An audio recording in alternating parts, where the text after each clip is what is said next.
What if everything you've ever seen, felt, or loved isn't real? What if the world around you, the people, the streets, even you, are all part of a dream?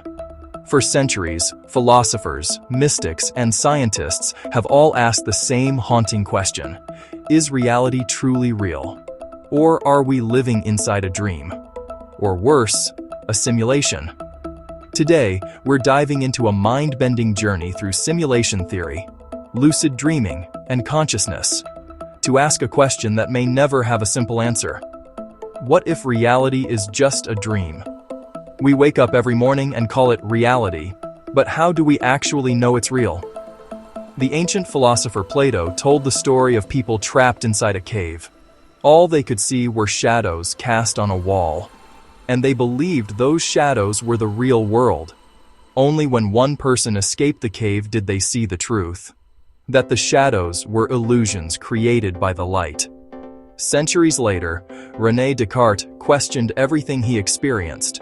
He realized that his senses could deceive him. He could dream that he was sitting by a fire, even when he wasn't. The only thing he could be sure of, he said, was the fact that he could think. I think, therefore, I am. But even if we're thinking, what if the world we think we exist in isn't real at all? Now enter the modern age. Technology has advanced so far that we can create entire digital worlds. Think of video games, virtual reality, or AI-generated simulations, entire universes made of code. If human civilization continues to evolve for another 100 or 1,000 years, what's stopping us from creating a virtual world so realistic that its inhabitants would never know they're simulated? This is exactly what the philosopher Nick Bostrom proposed in his simulation hypothesis. He said there are only 3 possibilities. Civilizations never reach the level of technology capable of creating simulated universes. Civilizations that do reach that level choose not to run them. We are almost certainly living in one right now. And people like Elon Musk agree. Musk said, there's a 1 in billions chance that this is base reality. If that's true, everything we experience, your memories, your emotions, even this very moment, could just be data running inside some cosmic supercomputer. But here's where it gets even stranger. Maybe we don't need computers to simulate worlds. Maybe we already do it every night. When we dream, our brains generate entire realities. We see people who don't exist. We feel emotions. We build worlds. In lucid dreams, when you realize you're dreaming, you can control those worlds.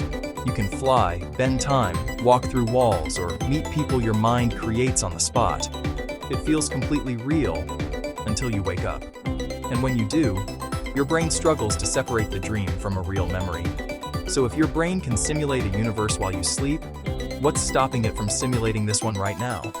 Could this waking life be just another layer of dream? One we haven't yet realized we're inside? Mystics and spiritual teachers have said this for thousands of years. In Hindu philosophy, there's the concept of Maya, the great illusion. It says the world we see is not ultimate reality, but a projection of consciousness. The Tibetan Book of the Dead teaches that what we call life is just a dream between other dreams. Birth and death are simply awakenings into different states of awareness.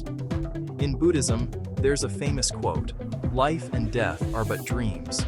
Only awakening is real." And what's fascinating is that science, in its own strange way, is starting to echo these ideas. Quantum physics tells us that reality is not as solid as it seems. Subatomic particles, the building blocks of everything, don't have definite positions or states until they're observed. The double-slit experiment proved this. When particles aren't observed, they behave like waves, existing in many places at once. But the moment someone looks at them, they collapse into a single point. It's as if reality needs someone to look at it in order to exist.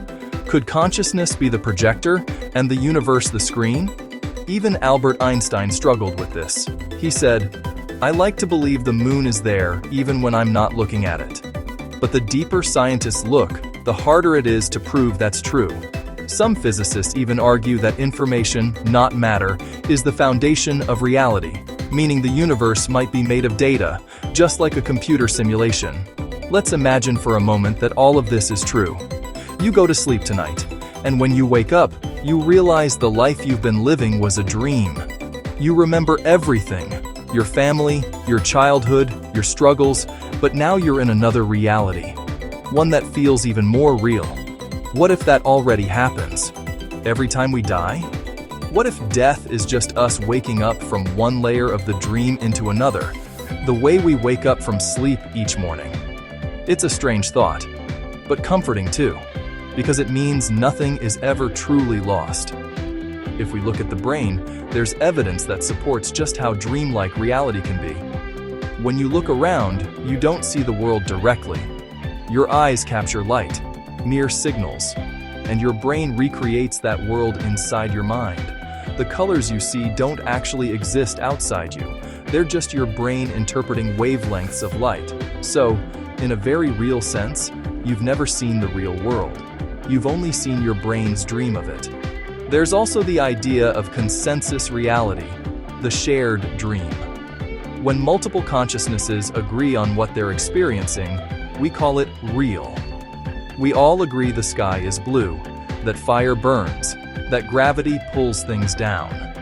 But if consciousness creates perception, then maybe reality is simply a collective dream we've agreed to believe in together. And then there's déjà vu, that eerie feeling that you've lived a moment before. Some scientists say it's a memory glitch, but others think it could be something deeper. A moment where the layers of reality overlap, and you briefly recognize the illusion. Maybe that's why children often talk about imaginary friends or strange memories of before. Maybe they're closer to remembering the dream they came from. So, what does all this mean for us, right now? If reality is a dream, should we stop caring about it? Should we just detach from everything because it's not real? Maybe not. Because even if it is a dream, it's our dream. Every emotion, every person, every experience, it all matters because we experience it. Whether it's a simulation, a divine illusion, or a lucid dream, what we feel is genuine. In lucid dreaming, the moment you realize it's a dream doesn't make it meaningless. It gives you power. You can shape it, explore it, understand it. Maybe that's what enlightenment really means, waking up within the dream and realizing you're the dreamer. So next time you find yourself staring at the stars or caught in a moment that feels strangely familiar, ask yourself, who's dreaming this right now? Is it you or something greater, dreaming through you? Because if this is a dream, it's the most vivid one ever imagined. And perhaps realizing that is what it truly means to wake up.